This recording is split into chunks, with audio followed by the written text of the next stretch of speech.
నమస్తే, welcome to Janabheri news. ముందుగా headlines.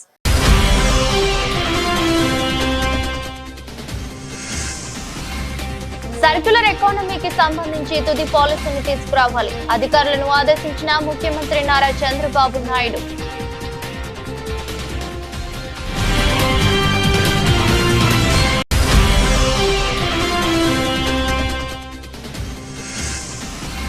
Central నియోజకవర్గంలో ఏడాది కాలంలో సుమారు 240 కోట్ల అభివృద్ధి కార్యక్రమాలు, 93 లక్షల వ్యయంతో నిర్మించిన బీటీ రోడ్ను ప్రారంభించిన ఎమ్మెల్యే బోండా ఉమా.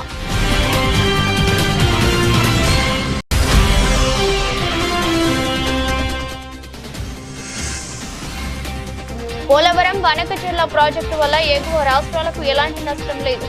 ఏటా గోదావరి నుంచి 3000 టీఎంసీలు వృధాగా సముద్రంలోకి పోతున్నాయని వివరించిన మంత్రి నిమ్మల.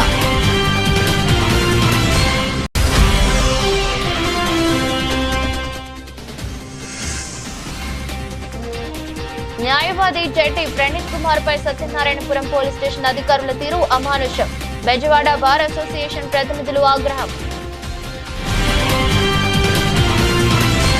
రాష్ట్రంలో వ్యర్థాల నిర్వహణ వ్యవస్థను పటిష్టపరిచేలా 2 నెలల్లో సర్క్యులర్ ఎకానమీకి సంబంధించిన తుది పాలసీని తీసుకురావాలని అధికారులను ముఖ్యమంత్రి నారా చంద్రబాబు నాయుడు ఆదేశించారు.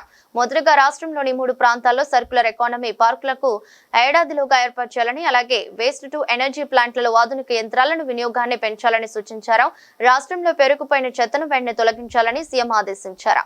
90 రోజుల్లోగా రీసైక్లింగ్ చెత్తను వేరు చేయడంపై కార్యాచరణ ప్రణాళిక ఇవ్వాలన్నారు. సచివాలయంలో సర్క్యులర్ ఎకానమీపై అధికారులతో ముఖ్యమంత్రి సమీక్ష నిర్వహించారు. వ్యర్థాల నుంచి సంపద సృష్టి, వనరుల పునర్వినియోగంపై ప్రధానంగా చర్చించారు. సర్క్యులర్ ఎకానమీ పార్కుల ఏర్పాటుపై material recycling association of India ప్రతిపాదనలను పరిశీలించారు. మొదటి దశలో భాగంగా విశాఖపట్నంలో 400 ఎకరాలు ఏర్పాటు చేయనున్న సర్క్యులర్ ఎకానమీ పార్కును అంతర్జాతీయ స్థాయిలో నిర్మించాలని, ఇందుకోసం వివిధ దేశాల్లోని పార్కులను పరిశీలించాలని ముఖ్యమంత్రి సూచించారు.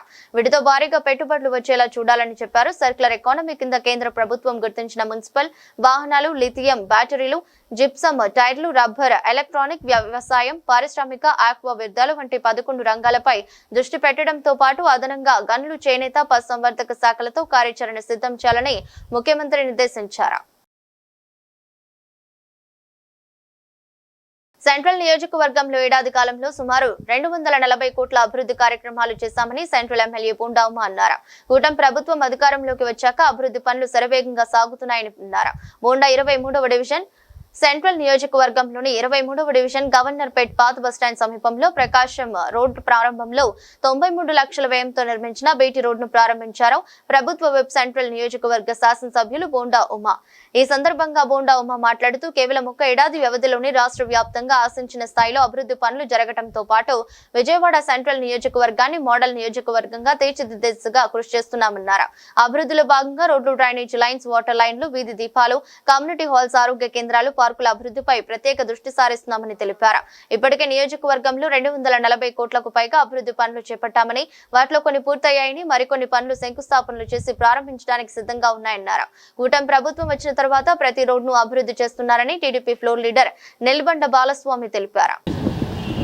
తెలుగుదేశం ప్రభుత్వం అధికారంలోకి వచ్చినటి నుంచి గౌరవ ముఖ్యమంత్రి చంద్రబాబు నాయుడు గారు ముఖ్యమంత్రిగా, ఈ నియోజకవర్గానికి శాసనసభ్యుడిగా, నేను పార్లమెంట్ సభ్యుడిగా కేశినేని శివనాథ్ చిన్ని గారు ఎన్నికైన కాబట్టి నుంచి గత సంవత్సర కాలంలో నిత్యం అభివృద్ధి పనులు ప్రతిరోజు జరుగుతూ ఉన్నాయి. ఏదో ఒక డివిజన్లో రోడ్లు కానీ, డ్రైన్లు కానీ, వాటర్ ప్లాంట్లు కానీ, వాటర్ పైప్ లైన్లు కానీ, అలాగే కమ్యూనిటీ హాల్స్ కానీ శంకుస్థాపనలు, ప్రారంభోత్సవాలు నిత్యం జరుగుతూ ఉన్నాయి. ఇప్పటికీ 240 కోట్లు పైన ఈ సంవత్సర కాలంలో ఈ నియోజకవర్గంలో అభివృద్ధి కార్యక్రమాలు పూర్తి చేశాం. మళ్ళా ఇది నిత్యం కొనసాగిస్తూ ఉన్నాం. ప్రాథమిక ఆరోగ్య కేంద్రాలు కానించి, కమ్యూనిటీ హాల్స్ కానించి, రోడ్లు, సీసీ రోడ్లు, బీటీ రోడ్లు, మరి అలాగే పైప్ లైన్స్ అన్నీ కూడా, డ్రైనేజీలు అన్నీ కూడా పూర్తి చేస్తూ ఉన్నాం. ఒక పద్ధతి ప్రకారం ప్రతి డివిజన్ సమస్య మీద అవగాహన ఉంది. ఆ డివిజన్లో ఆ సమస్యల పరిష్కారానికి కృషి చేస్తూ ఉన్నాం. 23వ డివిజన్లో స్థానిక కార్పొరేటరు సోదరు నెల్లిబండ్ల బాలస్వామి ఈ డివిజన్లో అభివృద్ధి పనులు మరి లిస్ట్ ఇచ్చినందువల్ల నిన్న సీసీ రోడ్లు ఒక 80 లక్షల రూపాయల సీసీ రోడ్లు మంజూరు చేసాం, ప్రారంభించాం. ఇవాళ ప్రకాశం రోడ్లో ఉన్నటువంటి బీటీ రోడ్డు మరి ₹1 కోటి దీనికి బీటీ రోడ్డు మంజూరు చేసాం. ఇవాళ శంకుస్థాపన చేసుకోవడం స్థానిక పెద్దలు మురళీ గారు కానీ, ప్రకాశం గారు కానీ, స్థానిక పెద్దలు అలాగే స్థానిక కార్పొరేటర్ నిలబడ బాలస్వామి వీళ్ళందరూ ఆధ్వర్యంలో చేసుకోవడం జరిగింది. 4,473,00,000 రూపాయలతో అమృత్ స్కీమ్లో మరి వాటర్ పైప్ లైన్స్ కూడా పూర్తి చేయడం జరిగింది. ఏది ఏమైనా ఈ నియోజకవర్గానికి ఈ 4 సంవత్సరాలు 5 సంవత్సరాల లోపు ఖచ్చితంగా ఒక మోడల్ నియోజకవర్గం తీర్చిదిద్దడం లక్ష్యంగా కష్టపడి అభివృద్ధి పనులు పూర్తి చేస్తామని ప్రజలందరికీ తెలియజేస్తాం. మా 23వ డివిజన్లో గవర్నర్పేటలో మరి ప్రకాశం రోడ్డు 93 లక్షల రూపాయలతో మరి ఈ ప్రాంతం అంతా కూడా ఈ ప్రకాశం రోడ్డు అంతా కూడా అస్తవ్యస్తంగా ఉండటం వల్ల గుంటలబడి ఇబ్బంది ఉందని చెప్పి స్థానిక ప్రజల యొక్క అభ్యర్థన మేరకే మరి శాసనసభ్యులు బోండా ఉమామహేశ్వరరావు గారి సహకారంతో మరి జనరల్ ఫండ్స్ నుంచి ఈ రోడ్డు వేయించడం జరిగింది. ఇక్కడ ప్రజలందరూ కూడా ఈరోజు పాదాచారులు కానీ, వాహన శోధకులు కానీ, మరి అంబులెన్సులు మరి ఇవన్నీ కూడా ఇక్కడ ప్రశాంతంగా రోడ్డు మీద తిరిగే పరిస్థితి కల్పించాం. తెలుగుదేశం ప్రభుత్వం అంటేనే ఎప్పుడైతే తెలుగుదేశం ప్రభుత్వం అధికారంలోకి వచ్చిందో మరి సెంట్రల్ నియోజకవర్గం కానీ, విజయవాడ కానీ అభివృద్ధి పదంలో పరిగెత్తడం తెలుగుదేశం ప్రభుత్వం చేస్తుంది. మరి అభివృద్ధిలో దూసుకెళ్తున్నటువంటి మరి సెంట్రల్ నియోజకవర్గంలో ఈరోజు బోండా ఉమా గారి చేతుల మీదుగా మరి ప్రకాశం రోడ్డు ఓపెనింగ్ శిలాఫలకాన్ని ప్రారంభించి రోడ్డును ప్రారంభించుకోవడం జరిగింది. మరి బోండా ఉమా గారు ఇప్పటికీ మా డివిజన్లో సుమారుగా 4-5 కోట్ల రూపాయల పనులు ఈ సంవత్సరం లోపు కాలంలోనే చేయడం జరిగింది. మరి బోండా ఉమా గారికి కానీ, కేసీఆర్ చిన్ని గారికి కానీ, కూటమి ప్రభుత్వానికి ముఖ్యంగా హృదయపూర్వకంగా డివిజన్ ప్రజల తరపు నుంచి కృతజ్ఞతలు తెలియజేసుకుంటూ మరి మిగతా రోడ్లు కూడా గవర్నర్పేటలో మిగతా రోడ్లు మేరీ స్ట్రీట్ కానీ, మసీదు వీధి కానీ, ఖాజా పున్నయ్య స్ట్రీట్ కానీ ఇవి కూడా రోడ్లు కావాలని చెప్పి మరి ప్రజలు వచ్చి ఇప్పుడు చెప్పడం జరిగింది. అవి కూడా రాసుకున్నాము. వాటిని కూడా త్వరితగతిలో ఆ కొత్త సీసీ రోడ్లు వేయటం కూడా జరుగుతుందని చెప్పి సందర్భంగా తెలియజేసుకుంటూ కూటమి ప్రభుత్వం వచ్చిన దగ్గర నుంచి కూడా ఎక్కడ కూడా రోడ్ల మీద గుంటలు లేకుండా చేయటం లక్ష్యంగా ముందుకెళ్ళడం జరుగుతుందని చెప్పి తెలియజేసుకుంటూ మరి ఈరోజు ఈ శిలాఫలకం కార్యక్రమానికి విచ్చేసినటువంటి సత్కుమార్ గారిని, మురళీ గారిని, అలాగే మరి సాంబశివరావు మేరీ స్ట్రీట్ సాంబశివరావు గారు, అలాగే మన మేడసాని ప్రసాద్ గారు, గరిమెల చిన్న, ఇలా అందరూ పేరున రత్న, మళ్ళీ ఆటో యూనియన్ మరి సోదరులందరూ కూడా ఈ కార్యక్రమంలో పాల్గొనడం జరిగింది. అలాగే మా సోదరిమణి మరి పార్వతి కూడా, సావిత్రి కూడా ఈ కార్యక్రమంలో పాల్గొనడం జరిగింది. అలాగే ఈ వసంత కుమార్ గారు కానీ అందరూ 23 డివిజన్ కమిటీ అంతా కూడా ఏఈఓ మురళీ గారు, మరి ఈ division committee Telugu Desam party committee కానీ, ఆటో కార్మిక సోదరులు కానీ అందరికీ ఈ కార్యక్రమంలో పాల్గొన్న ప్రతి ఒక్కరికి పేరున హృదయపూర్వకంగా అభినందనలు తెలియజేసుకుంటూ మీ సహకారంతో ఈ డివిజన్ ఇంకా అభివృద్ధి చేయడానికి ఇంకా ముందు కృతజ్ఞతతో ముందుకు నడుస్తామని చెప్పి తెలియజేసుకుంటూ ఈ కార్యక్రమానికి ఇచ్చేసిన ప్రతి ఒక్కరు కూడా పేరున హృదయపూర్వక అభినందనలు తెలియజేసుకుంటాం.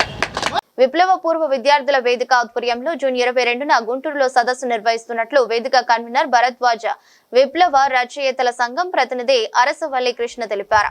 ఈ సదస్సులో 20 ఏళ్ల పాటు కొనసాగిన రాడికల్ స్టూడెంట్స్ యూనియన్ లో చురుగ్గా పనిచేసిన పూర్వ విద్యార్థులంతా పాల్గొంటారని తెలిపారు.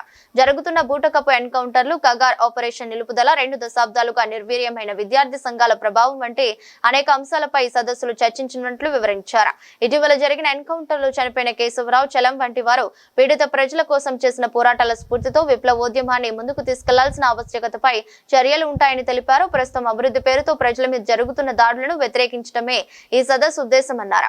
ఇతర సదస్సును గతంలో హైదరాబాద్ లో నిర్వహించామని, ప్రస్తుతం విప్లవోద్యమానికి పుట్టినిల్లు అయిన గుంటూరులో నిర్వహిస్తున్నట్లు తెలిపారు. 22వ తారీఖు గుంటూరులో అంటే వచ్చే ఆదివారం గుంటూరులో విప్లవ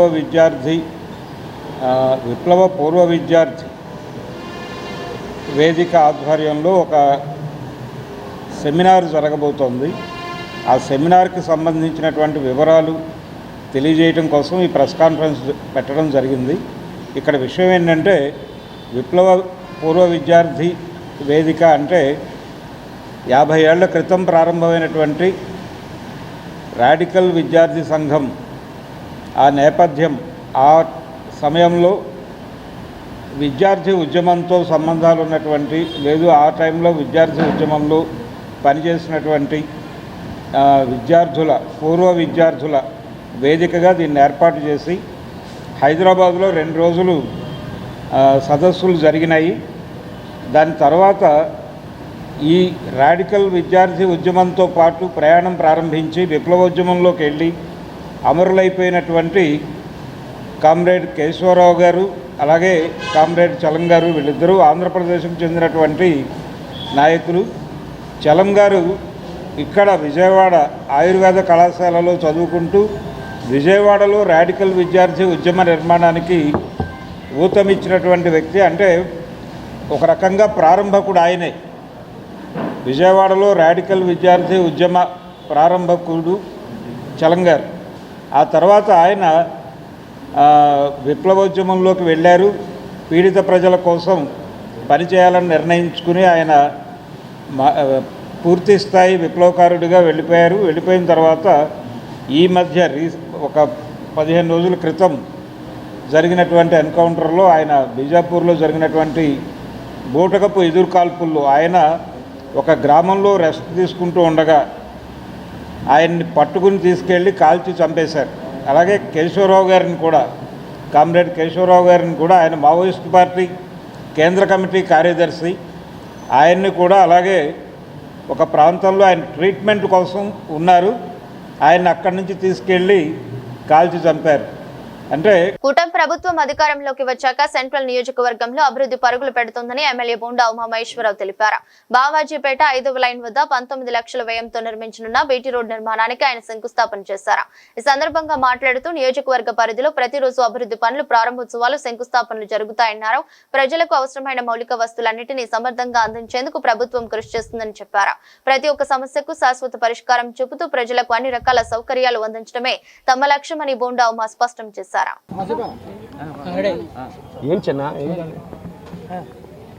ఈరోజు 27వ డివిజన్ పరిధిలోని కుందేటి వారి వీధిలో పెద్ద ఎత్తున రోడ్డు మొత్తాన్ని బీటీ రోడ్డుగా నూతనంగా ఏర్పాటు చేసేందుకు సెంట్రల్ నియోజకవర్గ శాసనసభ్యులు ప్రభుత్వ విప్పు బోండా ఉమామహేశ్వరరావు గారు వచ్చి కొబ్బరికాయ కొట్టి సుమారుగా 20 లక్షల రూపాయలతో ఏర్పాటు చేయడం జరిగింది.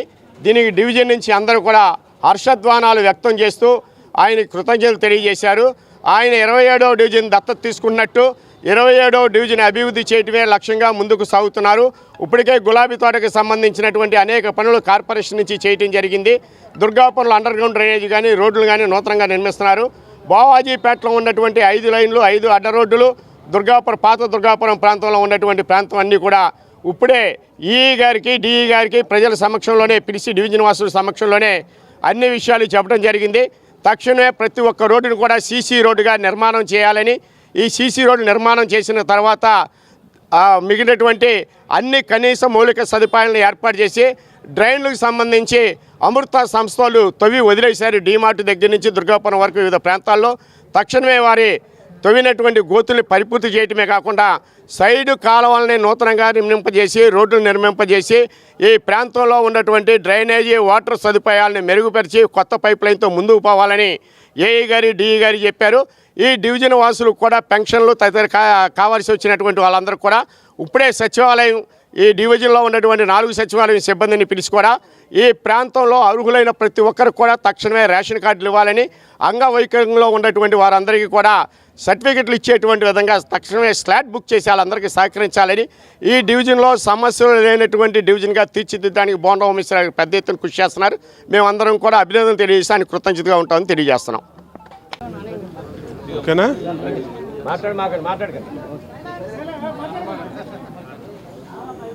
సెంట్రల్ నియోజకవర్గంలో గత సంవత్సర కాలంగా నిత్యం అభివృద్ధి పనులు ప్రతిరోజు కూడా శంకుస్థాపనలు, ప్రారంభోత్సవాలు, కన్నుల పండగ నియోజకవర్గ అభివృద్ధి జరుగుతూ ఉంది. శాసనసభ్యుడు ఉన్నప్పుడు సమస్యల పరిష్కారం ఏ విధంగా అవుతా ఉన్నాయో మళ్ళీ ఈరోజు ప్రజలు చూస్తూ ఉన్నారు.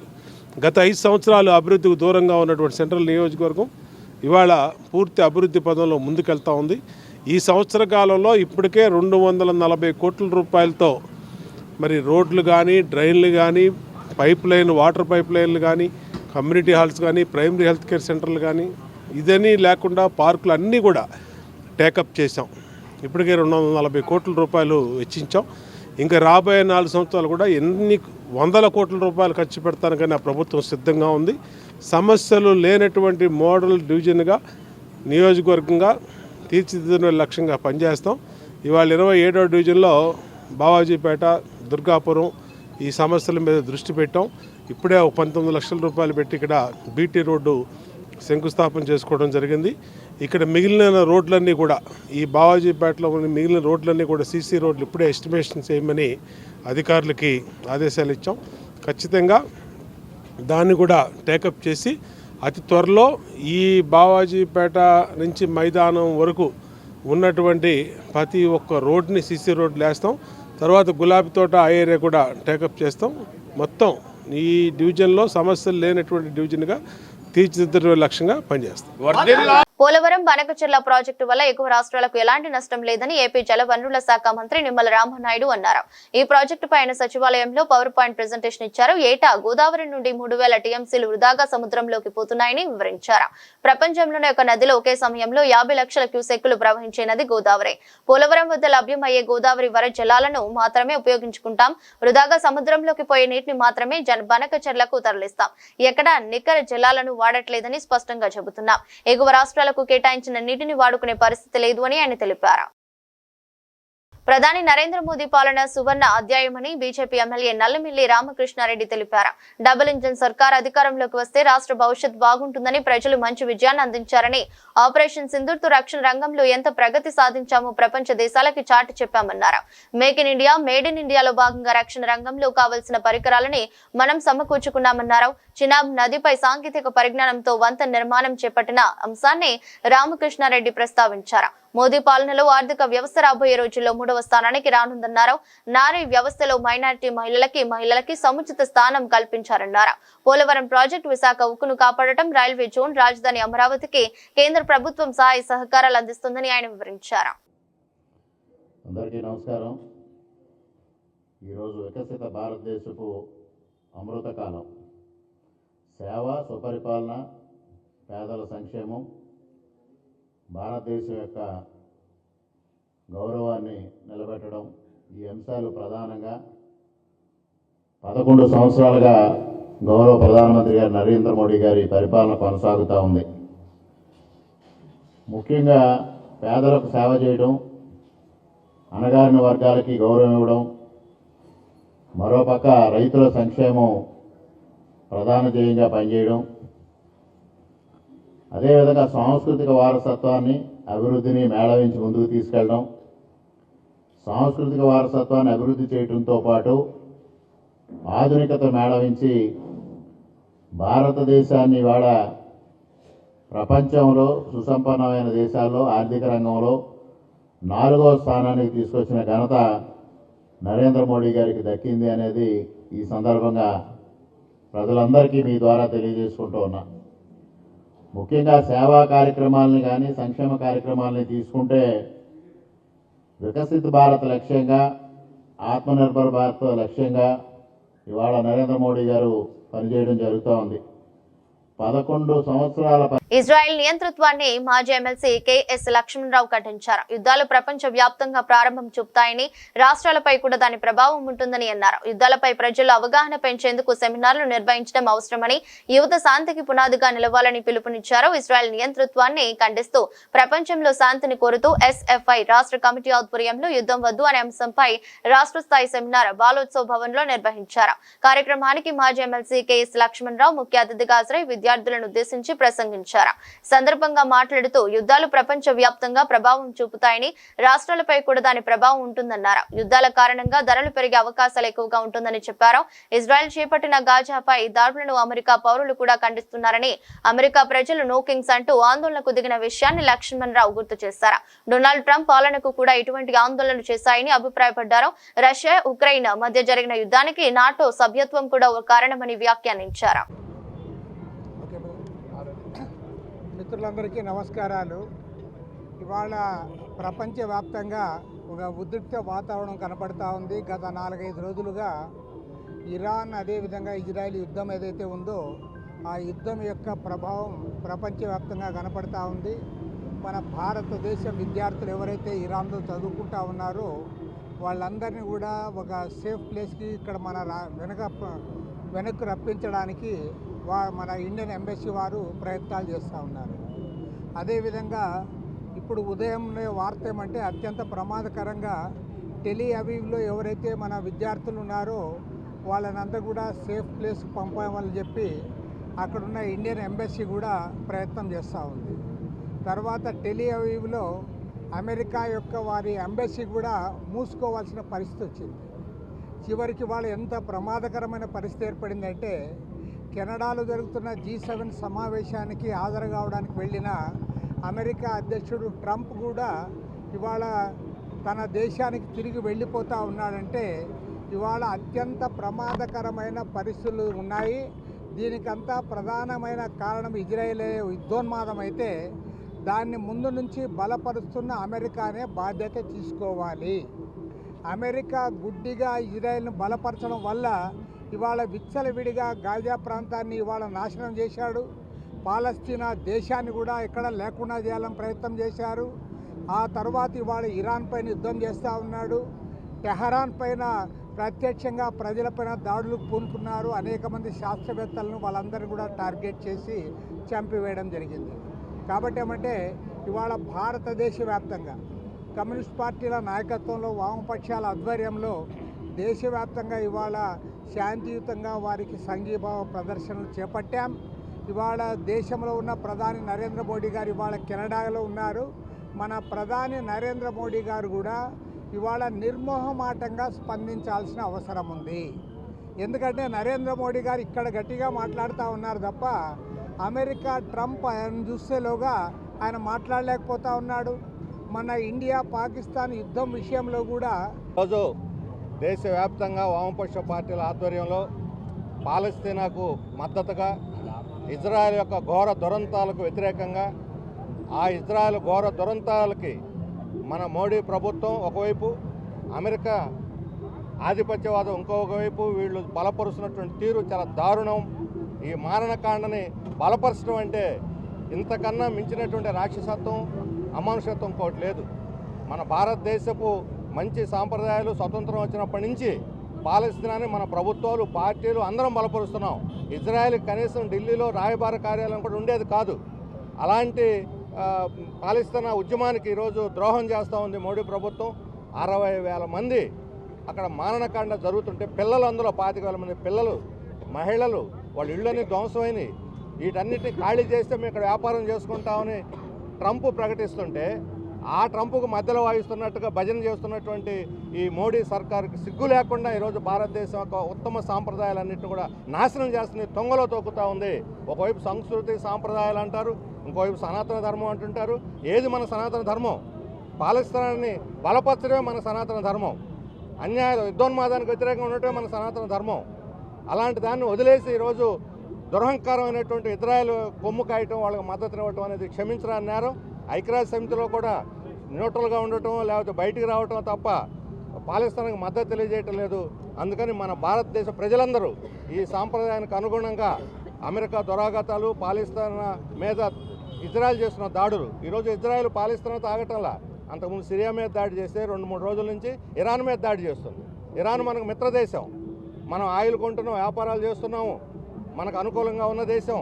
పాకిస్తాన్తో వచ్చిన ఘర్షణ సందర్భంలో కూడా ఇరాన్ మన వైపు నిలబడింది. ఇంత మిత్రదేశంగా ఉన్నటువంటి ఇరాన్ మీద వాళ్ళు దాడి చేస్తూ ఉంటే ఉలుకు పలుకు లేదు మోడీ ప్రభుత్వం. రేపొద్దున ఇండియా మీద కూడా చేస్తారు, వాళ్ళ ఇష్టం. ఊరుకుంటారు ఇలాగే? ఈ రకంగా ఏ యుద్ధోన్మాది ఈ రకంగా అమెరికా మద్దతుతోటి ఇజ్రాయెల్ పేటరేగిపోతూ ఉంటే ఈరోజు గాజా తర్వాత ఇప్పుడు ఇరాన్ తర్వాత ఇంకా అంతకుముందు సిరియా మీద ఇట్లా వరుస పెట్టి దాడులు చేస్తూ ఉంటే చూస్తూ సహించకూడదు. శాంతి కాముకులైనటువంటి భారత ప్రజలు ఇజ్రాయెల్ దురాతలను ఖండించాలి. దానికోసం ఈరోజు దేశవ్యాప్తంగా వామపక్ష పార్టీల ఆధ్వర్యంలో జరుగుతున్న ఈ సంఘీభావ కార్యక్రమాన్ని మద్దతునిచ్చి పాలస్తీనాకి సంఘీభావం మద్దతు తెలియజేయాల్సిందిగా ఉన్న ప్రజలకి, అన్ని రాజకీయ పార్టీలు కూడా, ఇక్కడ ఉన్న తెలుగుదేశం, వైఎస్ఆర్ కాంగ్రెస్ పార్టీలు కూడా ముందుకు రావాలి పాలస్తీనాకు మద్దతుగా అని చెప్పి నేను కోరుతూ ముగిస్తున్నాను. న్యాయవాది చెట్టి ప్రణీత్ కుమార్ పై సత్యనారాయణపురం పోలీస్ స్టేషన్ అధికారుల తీరు అమానుషమని బెజవాడ బార్ అసోసియేషన్ ప్రతినిధులు ఆగ్రహం వ్యక్తం చేశారు. న్యాయవాదుల పట్ల పోలీసుల తీరు విధంగా ఉంటే సామాన్యుల పరిస్థితి ఏంటని ప్రశ్నించారు. న్యాయవాది చెట్టి ప్రణీత్ కుమార్ పై Satyanarayanapuram police station CI constable చేసిన అనుచిత ప్రవర్తనకు నిరసనగా బెజవాడ బార్ అసోసియేషన్ ఆధ్వర్యంలో కోర్టు విధులకు హాజరు కాకుండా నిరసన తెలిపారు. ఈ సందర్భంగా బార్ అసోసియేషన్ నుంచి కలెక్టరేట్ కార్యాలయం వరకు నిరసన ర్యాలీ నిర్వహించి నివేదికను సమర్పించారు. ఈ సందర్భంగా బీబీఏ ప్రతినిధులు మాట్లాడుతూ ఈ నెల 9న ప్రణీత్ సొంత విషయమై పోలీస్ స్టేషన్ కు వెళ్లారని, అక్కడ పోలీసులు అతని పట్ల అమానుషంగా ప్రవర్తించారని చెప్పారు. ఈ అంశంపై పోలీస్ కమిషనర్ కు ఫిర్యాదు చేసినా ఇప్పటి వరకు ఎలాంటి చర్యలు లేవన్నారు. న్యాయవాదిపై దురుసుగా ప్రవర్తించిన పోలీసులపై ఎలాంటి చర్యలు తీసుకోలేదన్నారు. పోలీస్ వ్యవస్థ, న్యాయ వ్యవస్థ రెండు బండి చక్రాల వంటివని, కానీ అలాంటి పోలీస్ వ్యవస్థే న్యాయవాదులపై దాడులు చేయడం సాహిత్యకం కాదని అభిప్రాయపడ్డారు. అధ్యక్షుడిని నేను, మా సభ్యులు న్యాయవాదుల మిత్రులందరూ ఏదైనా విషయాల మీద పోలీస్ స్టేషన్కి వెళ్ళాల్సి వస్తూ ఉంటుంది. అదేవిధంగా అనేక సమస్యలపై పోలీస్ స్టేషన్కి వెళ్ళి పోలీస్ వాళ్ళతో బ్రదర్ అండ్ తోటి బ్రదర్స్గా సమస్యలు పరిష్కరించుకుంటూ పోతూ ఉంటాం. అదేవిధంగా 8వ తారీఖు కూడా మా బార్ మెంబర్ అయిన ప్రణీత్ కుమార్ గారు తన సొంత విషయంలో పోలీస్ స్టేషన్కి వెళ్ళడం జరిగింది. వెళ్ళిన దగ్గర అక్కడ అతనిపై ఆ పోలీస్ స్టేషన్ కానిస్టేబుల్ దౌర్జన్యంగా ప్రవర్తించారు.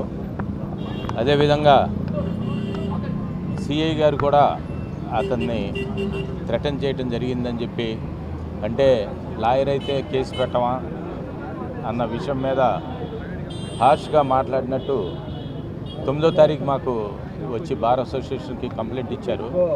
మాతో పాటు కమిషనర్ గారికి కూడా, Vijayawada commissioner of police Rajasekhar గారికి కూడా రిపోర్ట్ ఇచ్చారు. దాని మీద కూడా సిపి గారు ఎంక్వైరీ చేశారు. 9వ తారీఖు ఎంక్వైరీ చేశారు. ఇప్పటి వరకు ఎంక్వైరీలో ఎటువంటి చర్యలు ఏం జరగలేదు. అదేవిధంగా ఆ పోలీసు ఎవరైతే న్యాయవాదిపై దురుసుగా ప్రవర్తించారో, హై హ్యాండెడ్గా యాక్ట్ చేశారో, ఆ పోలీసులు వారిపై కూడా ఎటువంటి చర్య తీసుకోలేదు. ఇన్నాళ్ళు మేము పోలీసు వారు సిపి గారి రిపోర్టు మీద ఎంక్వైరీ చేశారు కాబట్టి ఏదైనా చర్య తీసుకుంటారేమో అని చెప్పి వెయిట్ చేసి 16వ తారీఖు దాకా చూసాము. 16వ తారీఖు కూడా ఎటువంటి రిపోర్టు రాకోకుండా న్యాయవాదిపై జరిగిన అన్యాయానికి నిరసనగా ఎటువంటి చర్య తీసుకోలేదు. దానితో ఈరోజు బాయ్కాట్ కాల్ఫర్ చేశారు. బాయ్కాట్ కాల్ఫర్ చేస్తూ న్యాయవాది వృత్తిలో ఎన్నో ఒడిదుడుగులు ఎదుర్కొని కుటుంబ సంస్థను కూడా వదులుకొని న్యాయం కోసం పోరాడుతున్న న్యాయవాదులపై ఇలాంటి చర్య జరిగితే సామాన్యుడి పోలీస్ స్టేషన్ వెళ్తే ఇంకెలా ఉంటుందో మీరు ఆలోచించండి. కాబట్టి భవిష్యత్తులో ఇలాంటి చర్యలు జరగకూడదని చెప్పి మేము ఇవాళ ఈ బాయ్కాట్ చేస్తూ కలెక్టర్ గారికి మెమరాండం ఇస్తున్నారు. దీని అంతటికీ సహకరించిన మీ అందరికీ కృతజ్ఞతలు తెలియజేస్తున్నాను. మాదొకటే, పోలీస్ వ్యవస్థ, న్యాయవాది వ్యవస్థ అంటే రెండు ఒక బండికి 2 చక్రాలు లాంటి వాళ్ళు. న్యాయాన్ని నిజమైన దారికి నడిపించాలంటే పోలీస్ వ్యవస్థ కూడా కావాలి. అలాంటి పోలీసు వారే న్యాయవాదిని తప్పుపడితే, దురుసుగా ప్రవర్తిస్తే దానిపై చర్య తీసుకోమని చెప్పి మేము సిపి గారికి రిపోర్ట్ ఇచ్చినా ఎటువంటి పట్టించుకోకపోయేసరికి ఈ ఉద్యమం చేయాల్సి వస్తుంది. బాయ్కాట్ అదే చెప్తున్నా, ఏదైనా కానీ చాలామంది బాయ్కాట్ చేస్తే ఏంటి అంటే బాయ్కాట్ చేయబట్టి ఈరోజు మీరు వచ్చారు. ఇది పోరాటం ఏంటంటే వ్యక్తిగత పోరాటం కాదండి. ఒక న్యాయవాదికి అన్యాయం జరిగిందని చెప్పి మేము పోరాడుతున్నామని చెప్పి అనుకోబాకండి. ఇదే పోలీసు ప్రజానీకం పోలీస్ స్టేషన్కి వెళ్ళి ఎంత ఇబ్బంది పడుతుందో, చివరికి ఒక న్యాయవాది కూడా ఇబ్బంది పడ్డాడు. ప్రజానీకానికి తెలియాలి, ప్రజలు కూడా దీని మీద యాక్టివ్ అవ్వాలి. పోలీస్ స్టేషన్కి వెళ్ళేటప్పుడు ప్రజలకున్న న్యాయాలు, ప్రజలకున్న రైట్స్, దానికి పోలీసు వారు కానీ న్యాయవాదులు కానీ కేవలం చట్టాన్ని కాపాడాల్సిన వాళ్ళనే కానీ చట్టాన్ని చేతిలోకి తీసుకునేవారు కాదని చెప్పి తెలియజేయాలనే ఉద్దేశంతోనే మేము బాయ్కాట్ చేస్తున్నాము. అదేవిధంగా ఎవరైనా కానీ చేయి చేసుకున్నారు, కొట్టారు, దాని మీద యాక్షన్ తీసుకోవాలి. ఒకసారి ఒక పోలీస్ స్టేషన్లో ఒక యాక్షన్ తీసుకుంటే అందరూ జాగ్రత్తగా ఉంటారు. అందరూ బ్రదర్స్మే, మనుషులమే. పోలీస్ వ్యవస్థ అంటే జీతం మీద పనిచేస్తున్నారు. న్యాయవాది వృత్తి కూడా అలాంటిదే. న్యాయవాదులు ధర్మాన్ని కాపాడుతూ ఉన్నారు, కుటుంబాన్ని కూడా కాపాడుకుంటూ ఉంటాము. కాబట్టి మీరందరూ గమనించాల్సిందే, కేవలం బాయ్కాట్ వల్ల ఈ సమస్య పరిష్కరించబడదండి. ప్రజా పోరాటం చేయాలి. కాబట్టి ఇది నాంది అనుకోండి. బాయ్కాట్ చేయటం వల్ల ఒక నిరసన తెలియజేయటం, భారతదేశ స్వతంత్రం కూడా ఉద్యమం ద్వారా వచ్చిందని చెప్పి మీరు గుర్తించాలి. కాబట్టి శాంతియుత పాటలో మేము ఇవాళ బాయ్కాట్ చేసి కలెక్టర్ గారికి ఇలాంటి చర్యలు చేయకూడదని చెప్పి యాక్షన్ తీసుకోవాలని చెప్పి తీసుకుంటున్నామండి. సహకరించిన మీ అందరికీ ధన్యవాదాలు. అలాగే వార్తలు ముగించే ముందు మరోసారి హెడ్లైన్స్.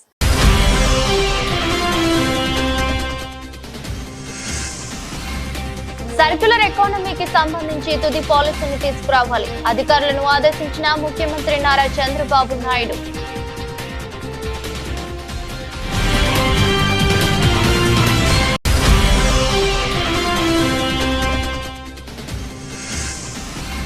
సెంట్రల్ నియోజకవర్గంలో ఏడాది కాలంలో సుమారు 240 కోట్ల అభివృద్ధి కార్యక్రమాలు, 93 లక్షల వ్యయంతో నిర్మించిన బీటీ రోడ్ను ప్రారంభించిన ఎమ్మెల్యే బోండా ఉమా.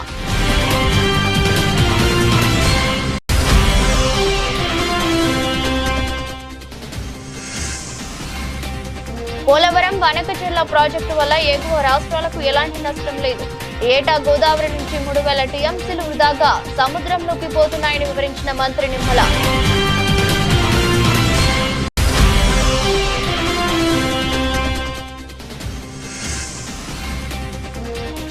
న్యాయవాది జెట్టి ప్రణీత్ కుమార్ పై సత్యనారాయణపురం పోలీస్ స్టేషన్ అధికారుల తీరు అమానుషం, బెజవాడ బార్ అసోసియేషన్ ప్రతినిధులు ఆగ్రహం. ఇది రోజు బులెటిన్. మరో బులెటిన్లో మళ్ళీ కలుద్దాం.